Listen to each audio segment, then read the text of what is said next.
Question is about how we find vegetable oil, because our truck here runs on waste vegetable oil. We get it from the restaurants. They cook it in their fryers where they're frying chicken or fish or french fries or whatever.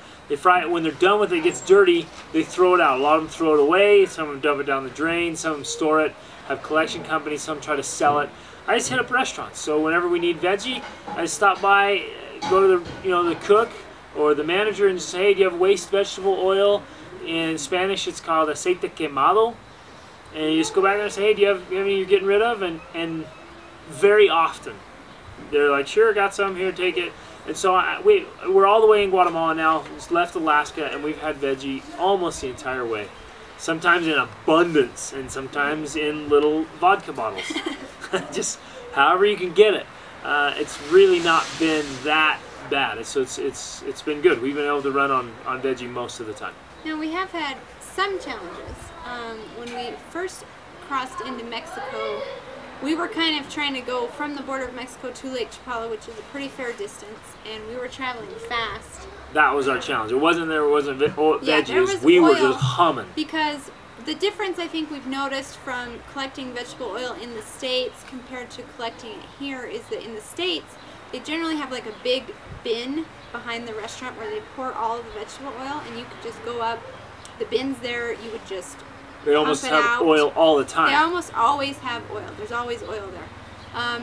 Here in Mexico and Guatemala and Belize so far, it seems that they don't necessarily have the oil stored somewhere.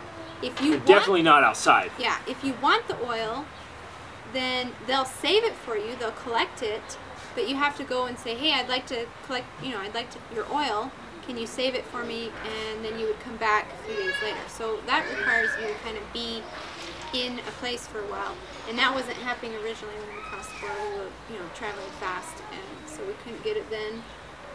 In the Lake Chapala area, we did actually have to pay for some. Yeah, there's been a few times where we paid for a little bit, but it's always been a lot cheaper. At least half price of diesel is the most I paid. I try never to pay because there's so many people willing to give it to you for free.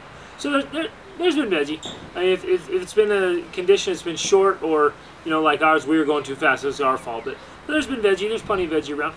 You just go and ask. Just be friendly, kind. Maybe buy some food, and you can get it. Besides that, our biggest challenge has been dealing with the bureaucracy of places, because they'll be like, oh well.